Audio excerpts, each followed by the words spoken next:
द्रोणाचार्य द्वारा पांडवों का पराभव।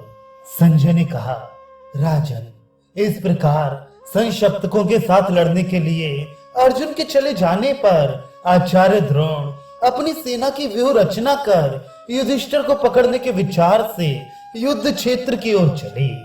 महाराज युधिष्ठिर ने आचार्य की सेना का गरुण व्यूह देखकर उसके मुकाबले में मंडलार्थ व्यूह बनाया। कौरवों के गरुण व्यूह के मुख्य स्थान पर महारथी द्रोण थे। शिरा स्थान में भाइयों के सहित राजा दुर्योधन था। नेत्र स्थान में कृतवर्मा और कृपाचार्य थे। ग्रीवा स्थान में भूत शर्मा, क्षेम शर्मा, करकाक्ष तथा कलिंग, सिंहल, पूर्व देश, शूर, आभीर, दशेरक, शक, यवन, काम्भोज, हंसपथ, शूरसेन, दरद, मद्र और कैकय आदि देशों के वीर हथियारों से लैस होकर हाथी, घोड़े, रथ और पदाती सेना के रूप में खड़े थे। दाई और अक्षोणी सेना के सहित भूरिश्रवा, शल्य, सोमदत्त और वाहिक थे। बाई ओर अवंती नरेश विंद और अनुविंद एवं काम्बोज नरेश सुदक्षिण थे। इनके पीछे द्रोणपुत्र अश्वत्थामा डटे हुए थे। पृष्ठ स्थान में कलिंग, अंबष्ट, मगध, पौंड्र, मद्र, गंधार, शकुन, पूर्व देश, पर्वतीय प्रदेश और बसाती आदि देशों के वीर थे। पूंछ की जगह अपने पुत्र तथा जाति और कुटुंब के लोगों के सहित भिन्न भिन्न देशों की सेना लिए कर्ण खड़ा था तथा हृदय स्थान में जयद्रथ, संपाति, ऋषभ, जय, भूमिंजय, वृष, क्रात और निषदराज बहुत बड़ी सेना के साथ खड़े थे। इस प्रकार पदाती, अश्वारोही, गजारोही और रथी सेना से आचार्य द्रोण का बनाया हुआ वह गरुण व्यूह वायु के झकोरों से उछलते हुए समुद्र के समान जान पड़ता था। इसके मध्य भाग में हाथी पर चढ़े हुए महाराज भगदत्त बाल सूर्य के समान सुशोभित हो रहे थे। इस अजय और अति मानुष व्यूह को देखकर राजा युधिष्ठिर ने धृष्टद्युम्न से कहा, वीर, आज तुम ऐसा प्रयत्न करो जिससे मैं द्रोणाचार्य के हाथ में ना पड़ूं। धृष्टद्युम्न ने कहा, महाराज, द्रोणाचार्य कितना ही प्रयत्न करें, वे आपको अपने काबू में नहीं कर सकेंगे। आज उन्हें और उनके अनुयायियों को मैं रोकूंगा। मेरे जीवित रहते आप किसी प्रकार की चिंता ना करें। द्रोणाचार्य संग्राम में मुझे किसी प्रकार जीत नहीं सकते। ऐसा कहकर महाबली धृष्टद्युम्न बाणों की वर्षा करता हुआ स्वयं ही द्रोणाचार्य के मुकाबले में आ गया। यह अपशकुन देखकर आचार्य कुछ खिन्न हो गए। तब आपके पुत्र दुर्मुख ने धृष्टद्युम्न को रोका। बस दोनों वीरों में बड़ा भयंकर युद्ध होने लगा।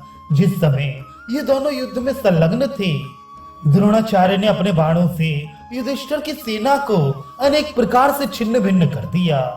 इससे कहीं कहीं से पांडवों का व्यूह टूट गया। अब वह युद्ध पागलों के समान मर्यादाहीन हो गया। उस समय आपस में अपने पराई का भी पता नहीं लगता था। इस प्रकार जब बड़ा ही घमासान और भयंकर युद्ध चल रहा था, आचार्य ने सब वीरों को चक्कर में डालकर युधिष्ठिर पर आक्रमण किया। राजा युधिष्ठिर आचार्य को अपने समीप पहुंचा देखकर निर्भयता से बाण बरसाते हुए उनका सामना करने लगे। इसी समय महाबली सत्यजित उन्हें बचाने के लिए आचार्य की ओर बढ़ा। उसने अपना अस्त्र कौशल दिखाते हुए एक तीखी नोक वाले बाण से आचार्य को घायल कर दिया। फिर 5 बाण मारकर उनके सारथी को मूर्छित किया। 10 बाणों से घोड़ों को घायल कर डाला।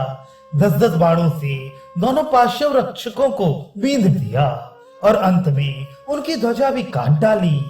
तब द्रोण ने 10 मर्मभेदी बाणों से सत्यजित को घायल करके उसके धनुष बाण भी काट डाले।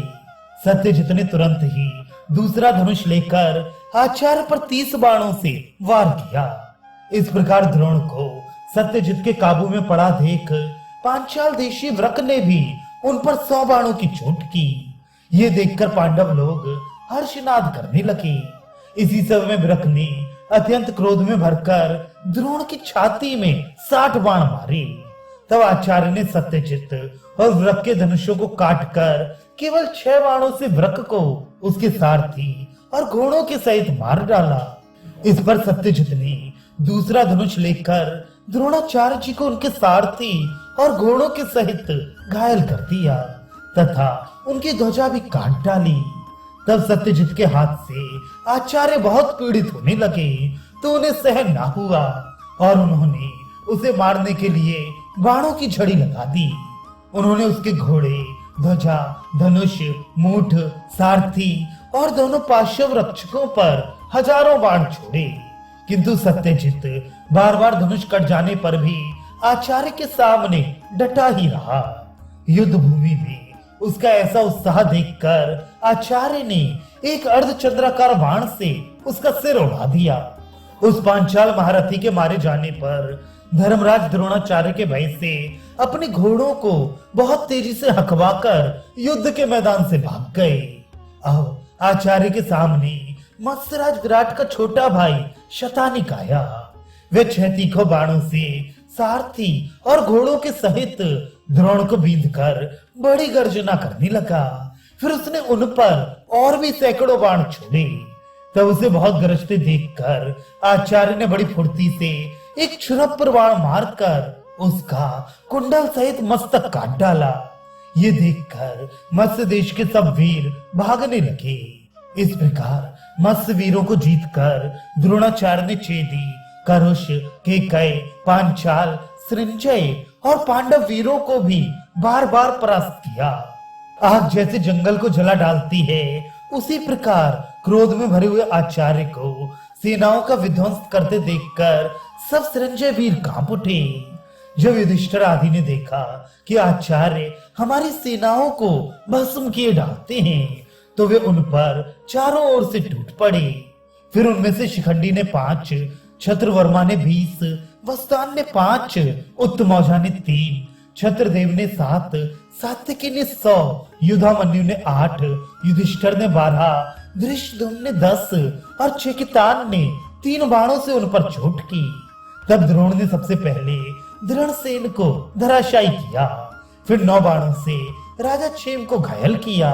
इससे वह मरकर रथ से नीचे गिर गया। इसके पश्चात उन्होंने 12 बाणों से शिखंडी को और 20 से उत्तमौजा को घायल किया तथा एक भल्ल बाण से वसदान को यमराज के घर भेज दिया। फिर 80 बाणों से छत्रवर्मा पर और 26 से सुदक्षिण पर वार किया तथा एक भल्ल से छत्रदेव को रथ से नीचे गिरा दिया। तदनंतर 64 बाणों से युधामन्यु को और 30 से सात्यकी को बींधकर वे फुर्ती से धर्मराज युधिष्ठिर के सामने आ गए। ये देखकर युधिष्ठिर अपने घोड़ों को तेजी से हकवाकर युद्ध क्षेत्र से भाग गए और अब आचार्य के सामने एक पांचाल राजकुमार आकर डट गया। आचार्य ने फौरन ही उसका धनुष काट दिया तथा सारथी और घोड़ों के सहित उसका भी काम तमाम कर दिया। उस राजकुमार के मारे जाने पर सेना में चारों ओर से द्रोण को मारो, द्रोण को मारो ऐसा कोलाहल होने लगा। किंतु उन अत्यंत क्रोधातुर पांचाल, मत्स्य, केकय, सृंजय और पांडव वीरों को द्रोणाचार्य ने घबराहट में डाल दिया। उन्होंने कौरवों से सुरक्षित होकर सात्यकी, चेकितान, धृष्टद्युम्न, शिखंडी, वृद्धक्षेम और चित्रसेन के पुत्र सेनाबिंदु और सुवर्चा, इन सभी वीर और दूसरे राजाओं को युद्ध में परास्त कर दिया तथा आपके पक्ष के दूसरे योद्धा भी उस महासमर में विजय पाकर सब और पांडव पक्ष के वीरों को कुचलने लगे।